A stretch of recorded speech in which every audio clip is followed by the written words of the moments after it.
Muy buenas a todos, ¿qué tal? ¿Cómo estáis? Bienvenidos un día más al Paradigma del Fútbol. Hoy, como gran novedad, muestro por fin mi cara. Bueno, por fin, después de 4 vídeos, ya era momento, ¿no? Yo creo que la época en la que estamos, creo que va a ser mucho más cercano el trato con vosotros. Y bueno, aunque ha sido un paso que me ha costado mucho dar, porque yo soy una persona bastante introvertida y que me gusta trabajar en la sombra, creo que era momento para dar el paso. Creo que era momento para bueno, pues eh, creo que para la relación con vosotros va a ser mucho más cercana y sobre todo para que sepáis quién está detrás de todo esto, ¿no? Y dar la cara por tanto para lo bueno como para lo malo. Que viendo lo que estamos consiguiendo estos últimos meses, hay mucho más bueno que malo. Porque realmente tengo que agradeceros muchísimo la confianza que estáis depositando en el canal. Ya somos casi o más de 160 suscriptores, lo que me parece una locura con tan solo 3 o 4 vídeos que haber conseguido eso, que jamás me había, bueno, siempre sueñas con llegar a cierta cifra, ¿no? Pero creo que para lo poquito que se ha visto me parece bastante, ¿no? Entonces, bueno, pues desde aquí os lo agradezco y bueno, creo que la mejor forma de agradecéroslo de verdad es seguir dando cariños al canal, seguir aportando valor y subiendo muchísimos más vídeos, que aunque haya estado bastante tiempo fuera, no he estado totalmente desconectado. Vale, he estado trabajando y demás, pero sobre todo he estado dándole vueltas y vengo con muchísimas ideas para, para seguir ayudando, seguir enseñándoos y, y seguir aportando valor para todos vosotros y que vosotros podéis darme feedback de todo lo que os parezca bien, de lo que os parezca mal y podéis contactar conmigo sin ningún tipo de problema para lo que consideréis, ¿vale? Así que nada, dicho esto, vamos con el vídeo de hoy, que vamos a hablar de las preparaciones al juego, ¿vale? O más conocidas como los calentamientos. Así que vamos al lío. Los calentamientos, ¿cuáles son los objetivos? El objetivo principal del calentamiento realmente es preparar el cuerpo para los esfuerzos que va a requerir la competición, el juego, el deporte que hagamos, ¿vale? Entonces, bueno, sobre todo es aumentar temperatura, ¿vale? Es lo más, en líneas generales, es lo más importante. Entonces, los objetivos relacionados con la temperatura son reducir la rigidez de músculos y articulaciones, un poco que el jugador se vaya desperezando y se vaya preparando, una mayor liberación de oxígeno desde la mioglobina y la hemoglobina, aumentar ese riesgo sanguíneo, incrementar la velocidad de las relaciones metabólicas, aumentar el ratio de conducción nerviosa, uy, que le he dado un golpe al micro, y activar un mayor estrés termorregulatorio, ¿vale? Y los objetivos no relacionados con la temperatura sería incrementar el flujo sanguíneo a los músculos, elevar el consumo de oxígeno basal, la postactivación, potenciación, que luego hablaremos más de ella detenidamente, y los efectos psicológicos y aumentar la preparación, ¿no? Ese jugador que ya, una vez que antes del partido no se siente al 100%, pero que después de calentar, pues ya se siente más preparado para jugar, ¿no? Entonces, básicamente los tres objetivos de la preparación o de los calentamientos es reducir el porcentaje de lesiones que no sean por contacto, ¿vale? Hay lesiones que no se pueden evitar y jamás evitaremos lesiones, ni aunque hagamos los protocolos de los que vamos a hablar al 100%, o sea, el riesgo de lesión cero no existe. No existe y jamás existirá, porque el fútbol es un deporte de contacto, es un deporte de riesgo y evidentemente pues, lesiones va a seguir habiendo, ¿vale? Entonces, nuestro objetivo con los calentamientos es reducir el porcentaje de lesiones, ¿vale? Reducirlo, por lo menos las que no sean por contacto, ¿vale? Las que sean de lesiones musculares, de articulaciones y demás, ¿vale? Y luego, el aumentar la eficacia de los movimientos, ¿vale? Que el jugador esté mejor preparado para poder hacer según qué movimientos, según qué patrones que le demande el juego y cubrir necesidades específicas de ciertos jugadores que en el pasado hayan tenido ciertas lesiones, hayan tenido ciertos problemas y que ellos, tanto a nivel físico como también a nivel psicológico, se sientan preparados para jugar, ¿no? ¿Qué factores tenemos que tener en cuenta a la hora de preparar los calentamientos, ¿vale? Hay varios y que se tienen en cuenta y algunos no se tienen en cuenta. Por ejemplo, el primero que es el de la intensidad. ¿Cuánto de intenso tiene que ser un calentamiento? Sí, parece que se tiene comúnmente aceptado como que el calentamiento tiene que ser intenso y tenemos que salir como motos al partido. y muchas veces nos pasamos de sobreactivar al jugador y le fatigamos antes de empezar el partido, ¿no? Cosa que queremos evitar, por supuesto. Entonces, la intensidad debe estar entre un 70% del volumen de oxígeno máximo, ¿vale? Eh, sobre un 70% de la intensidad del nivel al máximo sobre el que trabaja el jugador. ¿Vale? No queremos sobrefatigarlo, queremos prepararlo, pero que no esté cansado. ¿Vale? ¿Qué duración debe tener el calentamiento? Pues la duración nos debe permitir aumentar el volumen de oxígeno sin llegar a la fatiga. Calentamientos de 40 minutos, ¿no? Porque podemos pensar, cuanto más calentemos, más preparados vamos a estar. Y eso es un error, ¿vale?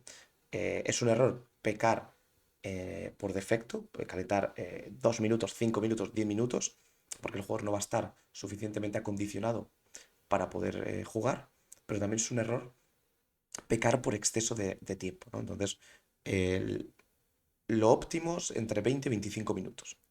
Con eso, suficiente. Y luego vamos a ver un estudio de cómo lo hacen los clubes profesionales en la Premier League. Es cuál es el tiempo sobre el que ellos trabajan. Entonces nosotros, pues vamos a copiar un poquito, coger de los profesionales lo que hacen ellos, porque se supone que son los que más optimizados están, ¿no?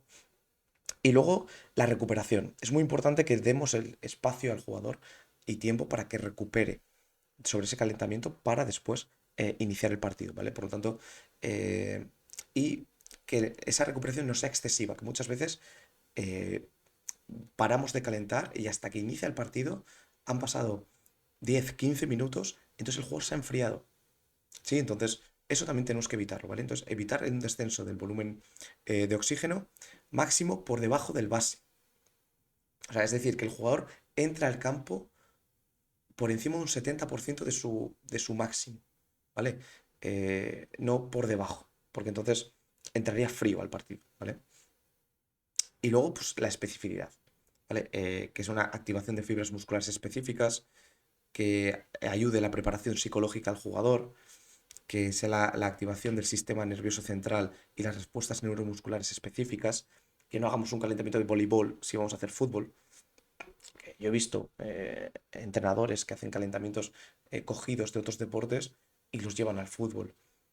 Y claro, te estás activando ciertas fibras musculares o, o ciertas respuestas neuromusculares de un deporte o de unos esfuerzos que no vas a llevar luego al partido. Porque el fútbol no te los va a pedir. O al revés, o estás haciendo de más cuando luego lo que vas a hacer no es tan complejo ni requiere tanta intensidad por parte del jugador, ¿no? Y luego, pues, hacer juegos reducidos y acciones técnicas específicas del juego, ¿vale? Y evitar una fatiga excesiva, básicamente, ¿no? Entonces, también tenemos que tener en cuenta que hay que adaptarse al contexto, que hay que adaptarse al jugador, qué edad tiene, un momento en el que está, la individualización que hay que llevarle al jugador, porque aunque marquemos protocolos de calentamiento estándar, porque todos los cuerpos son muy similares, son prácticamente fisiológicamente iguales o idénticos. Luego hay muchos jugadores que tienen patrones de movimiento diferentes, que tienen problemas diferentes, que tienen genética totalmente diferente. Entonces, todo eso lo tenemos que contemplar, ¿vale? Sé que en ciertos clubes, pues evidentemente es muy complicado hacer calentamientos individualizados a la carta, pero tenemos que tratar de buscar, sobre todo en edades tempranas, jugadores que tienen crecederas, jugadores que tienen problemas de crecimiento, chavales que están sobredesarrollados, que están con sobrepeso, otros que están extremadamente delgados. Tenemos que un poco calibrar y saber qué tipo de calentamiento le tenemos que dar a cada uno para después que compita en las mejores condiciones posibles de acuerdo a su cuerpo, ¿vale? Y luego también a la competición, fase rival. No es lo mismo hacer calentamientos de pretemporada que calentamientos de final de temporada, que el jugador ya viene con las piernas muy cargadas, que ya vienen con muchos partidos detrás, muchos minutos.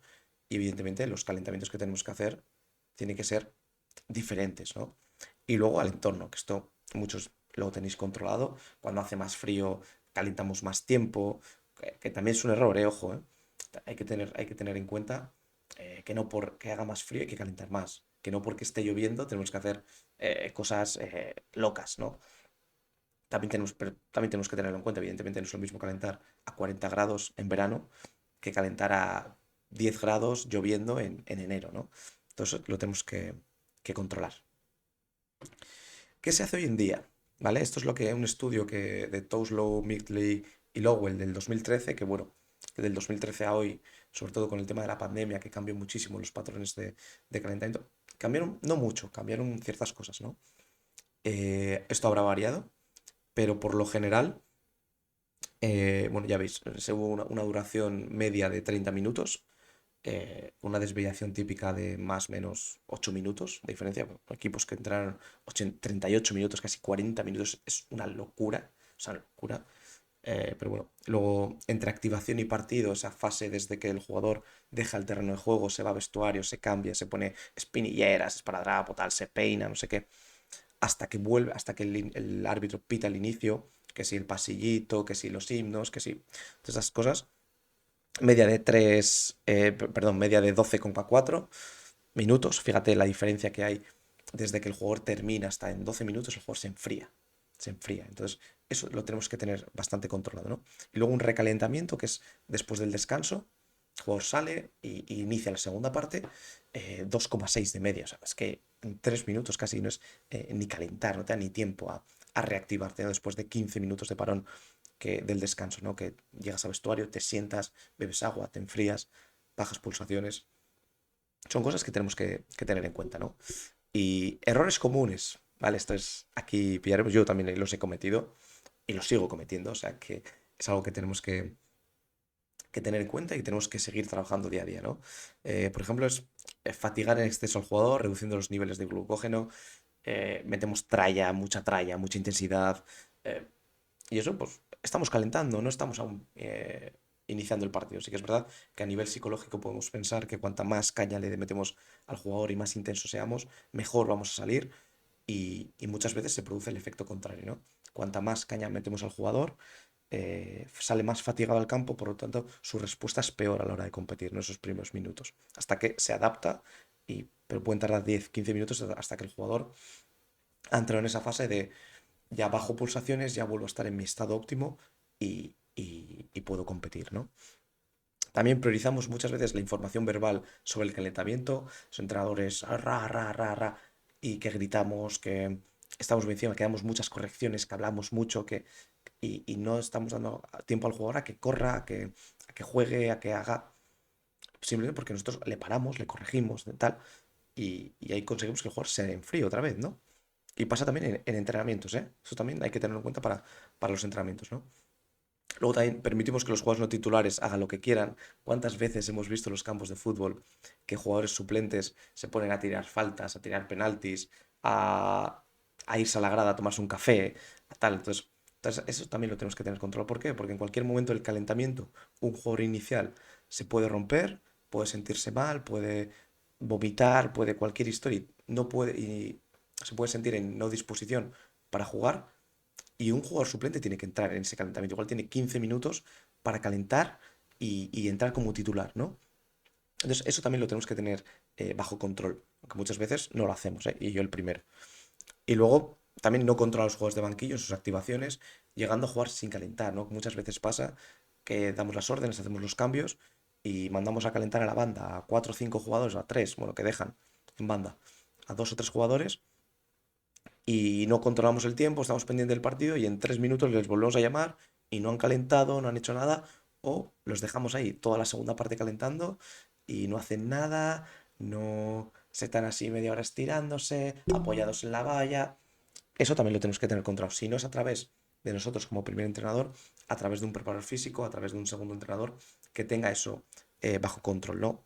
Ya en equipos profesionales, semiprofesionales, ya hay un preparador físico que los tiene controlados a los jugadores suplentes que están calentando la banda, y eso está controlado, ¿no? Pero hay que tenerlo en cuenta, ¿no? Luego también no tener una rutina o protocolo de calentamiento.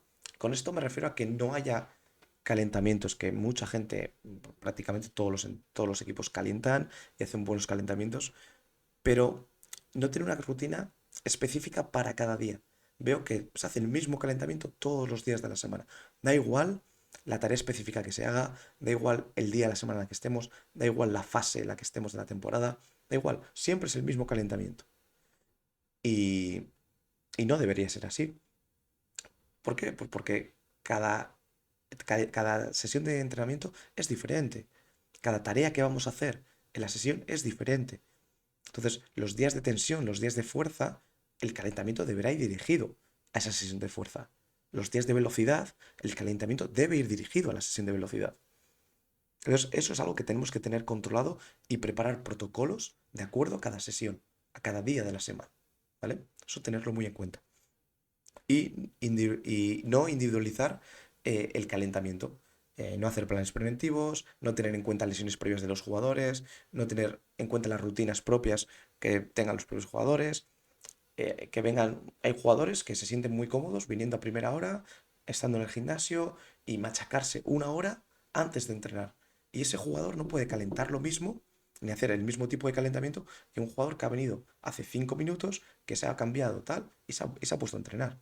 No tiene nada que ver el esfuerzo con el que viene uno y con el que viene otro. Entonces, eso también lo tenemos que tener en cuenta, ¿vale? O si vamos más a un contexto de niños, el niño que ha venido eh, hace 2 horas, ha llegado a casa, ha hecho los deberes tranquilamente y ha venido, o el niño que ha salido a toda prisa de clase de inglés y viene corriendo al entrenamiento. Ese chaval no es que venga ya caliente, ni ya venga calentado para poder, preparado para jugar, pero su calentamiento tiene que ser diferente al que ha venido tranquilamente y ha estado 2 horas en casa después de haber salido y tranquilo, ¿no? Entonces tenemos que tenerlo en cuenta.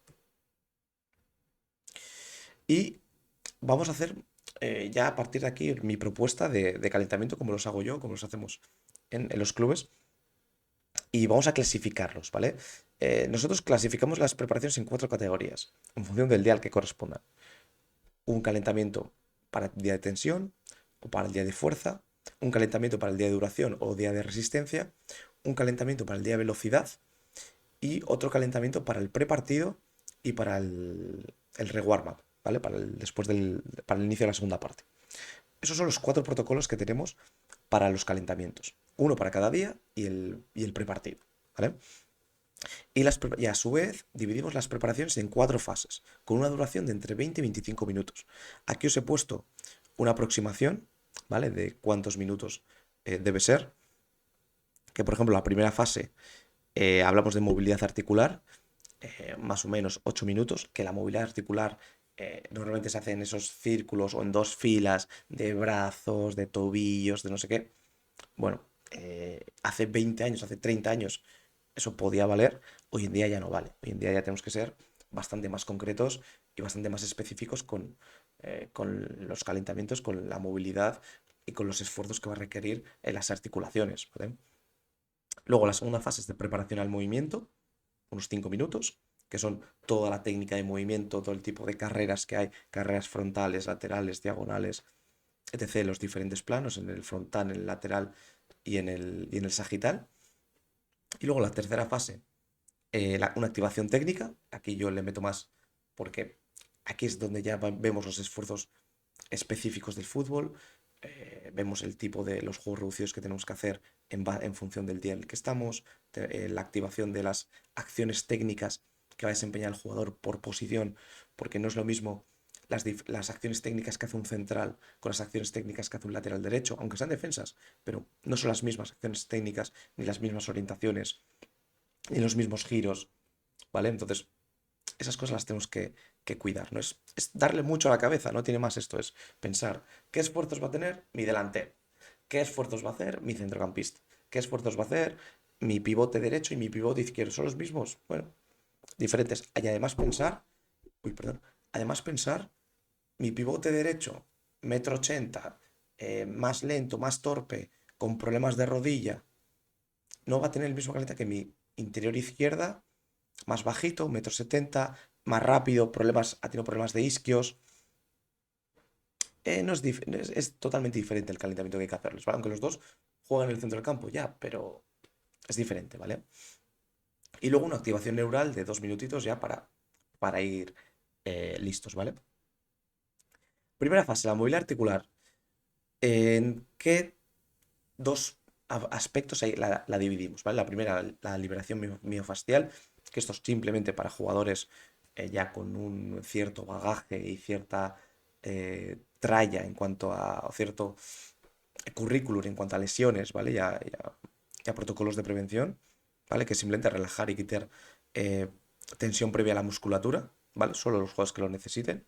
Yo aquí, eh, esto lo hacemos mucho siempre jugadores en gimnasio antes de entrenar, que vengan media hora antes, una hora antes y se liberen bien con masajes, bien con el rulo ese que hay para hacer la liberación miofascial. Y aquí esto es lo más importante, la movilidad dinámica. Aquí es donde entramos con el gran problema y aquí es donde yo abrí los ojos y donde me di cuenta y dije, hostia, que esto no lo hago, que esto nadie me lo ha enseñado, que esto y es fundamental, que es el pilar y la cadera. Muchas veces hablamos de movilidad articular, de la movilidad articular de tobillos, de rodillas, de brazos, de tal, de hombros, de cuello, ya, pero ¿dónde queda la cadera? Que es el eje del cuerpo y es la articulación más importante que tenemos y que tiene el futbolista, ¿vale? Entonces, lo primero que tenemos que hacer es trabajar sobre la estabilidad lumbopélvica, ¿vale? Después, activar los rotadores internos y externos de la cadera, ¿vale? Y darle movilidad de la cadera en todos los planos, el ROM, que es movilidad de cadera. Porque la movilidad de la cadera, junto con la movilidad de tobillo, hace que las rodillas tengan mejor movilidad y así podamos evitar lesiones de cruzado, lesiones de ligamento anteriores y posteriores, ¿vale? Que eso pasa mucho en chicas, que se trabaja mucho sobre la cadera porque tienen problemas a la hora de caer, rompen el ligamento lateral, ¿vale? Entonces, si le damos movilidad a la cadera, podemos no evitar ese tipo de lesiones, pero sí prevenirlas mejor, ¿vale? Entonces, muchas lesiones de rodillas se podían haber, no evitado, pero sí haber prevenido si hubiésemos tenido una mejor movilidad en la cadera. ¿Vale? Entonces, esto es clave. La movilidad de la cadera, fundamental. ¿Vale? Después ya iríamos a tobillos y estiramientos dinámicos, ¿vale? Porque, lo dicho, si juntamos cadera y juntamos tobillos, le damos mejor movilidad a la rodilla, ¿vale? Y no tendríamos que calentar específicamente la rodilla, porque los movimientos que tiene la rodilla calentándola de forma aislada no son realmente los movimientos que va a tener después en la competición, ¿vale? Entonces, si calentamos la cadera y el tobillo, sí le estamos dando a la cadera, a las rodillas, perdón, su movilidad, ¿vale? Sobre todo, otorgar movilidad en el plano sagital, ¿vale? En el sagital, que es los movimientos del patrón de movimiento de la rodilla, ¿vale? Para el tobillo. Luego la dorsiflexión de tobillo para evitar el mal reparto de cargas, eso que hablábamos de cadera, cadera, rodilla y tobillo, ¿vale? En esta especie de V que se forma, ¿vale? Y luego hacer estiramientos de las grandes cadenas musculares, cruzada, anterior y posterior, para lo mismo, ¿vale? Y luego ya, por último, trabajar las articulaciones accesorias, que son el tórax, lumbares, hombros, brazos, etc., ¿vale? Y dar movilidad a cada articulación en sus diferentes planos, ¿vale? Plano sagital, plano frontal y plano longitudinal. Después, fase 2, la preparación al movimiento, ¿vale? Aquí ya es donde meteremos al jugador en dos filas y trabajaremos sobre la técnica del movimiento en los diferentes tipos de carreras que hay, ¿vale?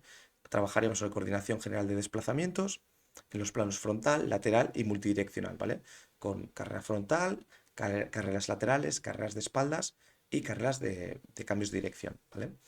¿Para qué? Para trabajar sobre todo sobre rodillas, en esos cambios de dirección para proteger las rodillas y los ligamentos.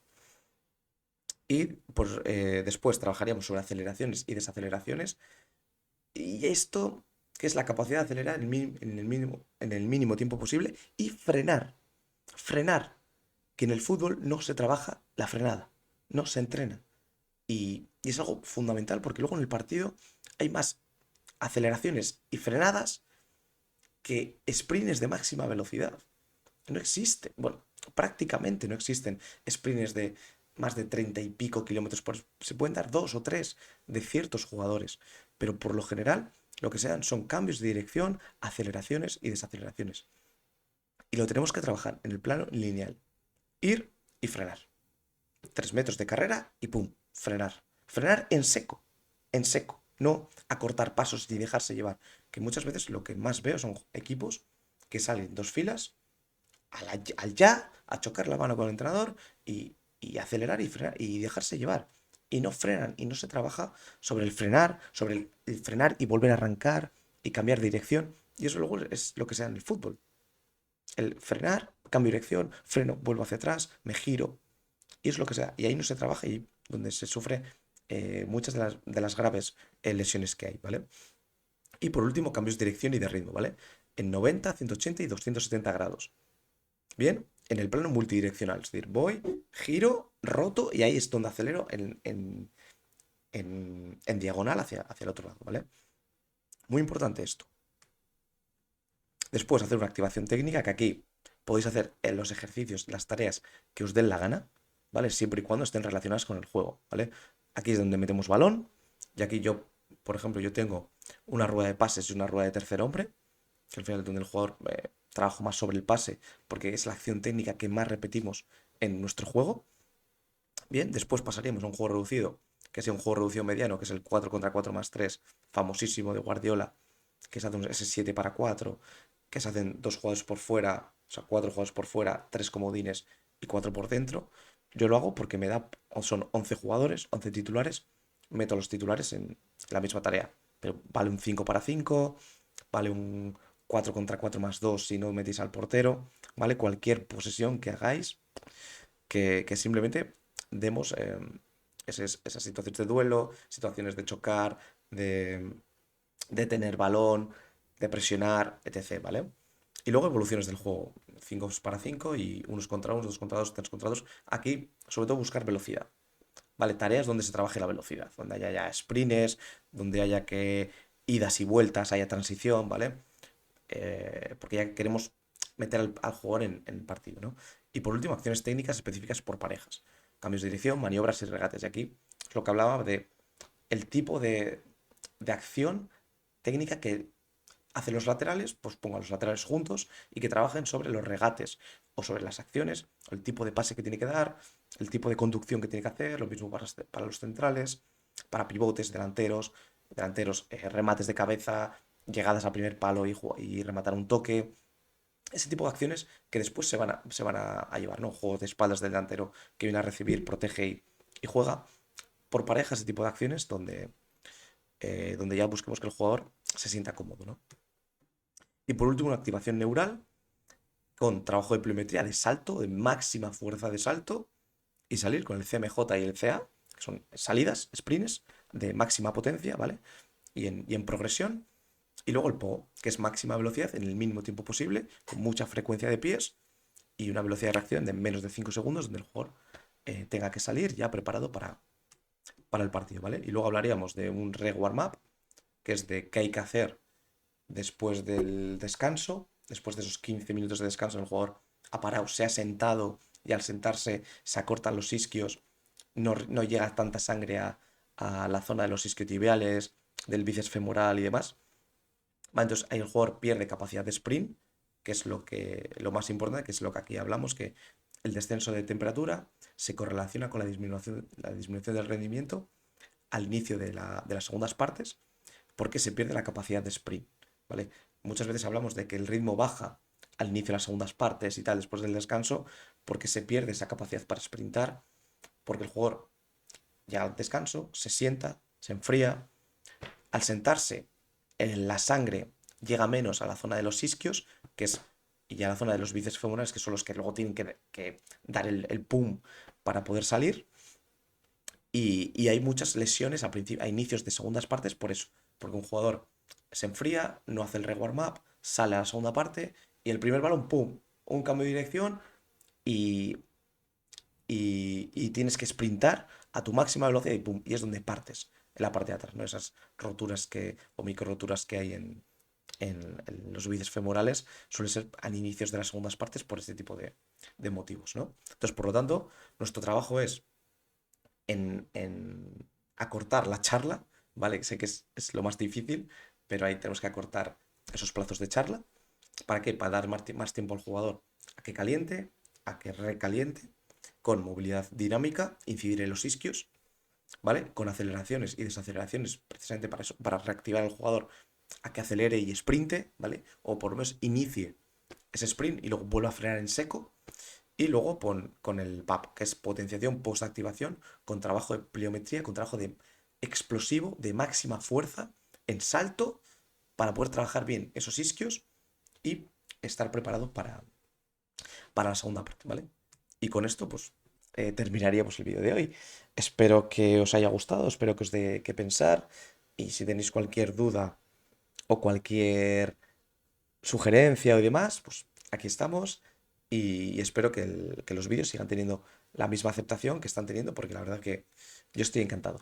Así que nada, muchas gracias chicos y nos vemos en el siguiente. Adiós.